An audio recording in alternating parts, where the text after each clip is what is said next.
Assalamualaikum dan salam sejahtera kepada pensyarah Dr. Aznita binti Samsi dan rakan-rakan sekalian. Kami dari Kumpulan 4 akan membentangkan tugasan tajuk analisis ekonomi pengurusan masti Sdn Bhd, pengeluaran, kos, struktur pasaran dan strategi perniagaan. Masti Sdn Bhd merupakan sebuah syarikat rekaan yang menjalankan perniagaan pengeluaran minuman teh premium. Sepanjang pembentangan ini, kami akan menerangkan profil syarikat, aspek pengeluaran, analisis kos dan hasil struktur pasaran, kesan kitaran perniagaan serta cadangan penambahbaikan bagi meningkatkan prestasi syarikat. Pengenalan syarikat. Masti Sdn Bhd ialah sebuah syarikat tempatan yang ditubuhkan pada tahun 2026 dan beroperasi dalam industri pengeluaran minuman teh premium. Syarikat ini menghasilkan pelbagai jenis produk seperti teh hitam, teh hijau, teh herba dan teh ais sedia diminum. Mesti memberi penekanan terhadap penggunaan bahan mentah berkualiti, inovasi produk dan amalan pengeluaran yang mampan. Objektif utama syarikat adalah untuk menghasilkan produk teh berkualiti tinggi, memenuhi kepuasan pelanggan serta mengembangkan jenama tempatan ke pasaran antarabangsa melalui strategi pemasaran yang berkesan. Profil syarikat. Slide ini menunjukkan profil Masti Sdn Bhd.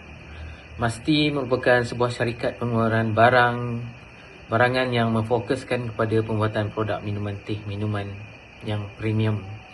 Syarikat ini beroperasi dalam struktur pasaran persaingan monopolistik, di mana terdapat ramai pesaing, tetapi setiap syarikat menawarkan produk yang mempunyai keunikan tersendiri.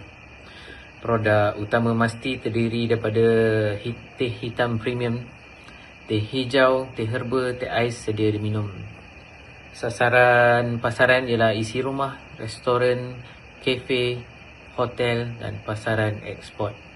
Bagi memastikan operasi berjalan lancar, syarikat mempunyai struktur organisasi yang merangkumi bahagian operasi, pemasaran, kewangan dan penyelidikan serta pembangunan. Aspek pengeluaran. Masti menghasilkan 4 kategori utama produk, iaitu teh hitam premium, teh hijau, teh herba dan teh ais sedia diminum. Proses pengeluaran bermula daripada pemilihan bahan mentah, pemprosesan daun, pembungkusan dan akhirnya kepada pelanggan.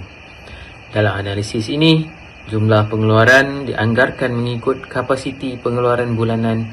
Semakin tinggi jumlah pengeluaran, semakin cekap penggunaan mesin dan tenaga kerja. Pengurusan pengeluaran yang sistematik membolehkan syarikat mengurangkan pembaziran, meningkatkan produktiviti serta memastikan produk yang dihasilkan memenuhi standard kualiti yang ditetapkan. Analisis kos. Seterusnya ialah analisis kos pengeluaran Masti.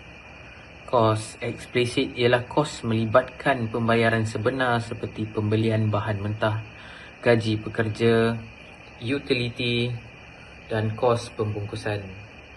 Kos implisit pula merujuk kepada penggunaan sumber milik syarikat seperti modal, bangunan dan pengurusan. Kos tetap seperti sewa kilang dan mesin tidak berubah walaupun jumlah pengeluaran berubah. Sebaliknya, kos berubah seperti bahan mentah dan tenaga kerja akan meningkat apabila jumlah pengeluaran bertambah. Pengurusan kos yang cekap sangat penting bagi memastikan keuntungan syarikat terus meningkat. Okey, slide seterusnya ialah prestasi perniagaan. Dalam slide ini menunjukkan hubungan antara kos dan hasil syarikat. Jumlah kos atau total kos diperoleh daripada gabungan kos tetap dan kos berubah. Manakala jumlah hasil atau total revenue diperoleh daripada jumlah produk yang dijual, yang didarab dengan harga jualan. Selain itu, syarikat turut menganalisis kos purata, kos marginal, hasil purata dan hasil marginal bagi membantu membuat keputusan pengeluaran. Apabila jumlah pengeluaran meningkat secara optimum, kos purata dapat dikurangkan dan keuntungan syarikat akan meningkat selagi jumlah hasil melebihi jumlah kos. Okey, seterusnya struktur pasaran dan strategi keusahawanan. Okey, Masti ini beroperasi dalam struktur pasaran persaingan monopolistik. Dalam pasaran ini terdapat ramai pengeluar yang menawarkan produk hampir sama, tetapi setiap syarikat mempunyai identiti dan kelebihan tersendiri. Mesti membezakan produk melalui penggunaan bahan berkualiti, pembungkusan moden, penjenamaan premium dan inovasi perisa baru. Selain itu, syarikat turut menggunakan pemasaran digital, media sosial dan platform e-dagang bagi meningkatkan jualan serta memperluaskan pasaran kepada lebih ramai pengguna.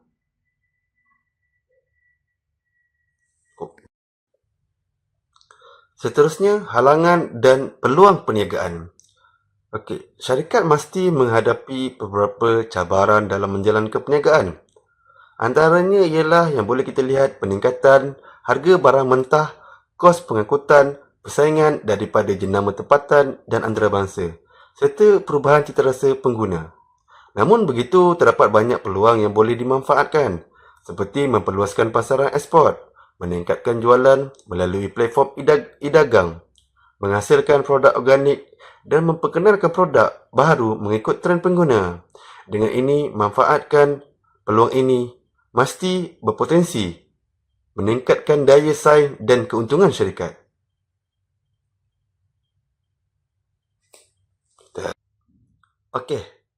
Slide ini kita akan menerangkan kesan inflasi terhadap operasi mesti, iaitu kitaran perniagaan. Apabila inflasi berlaku, harga bahan mentah, kos tenaga kerja dan kos pengangkutan akan meningkat. Keadaan ini menyebabkan kos pengeluaran bertambah dan margin keuntungan syarikat menjadi lebih kecil.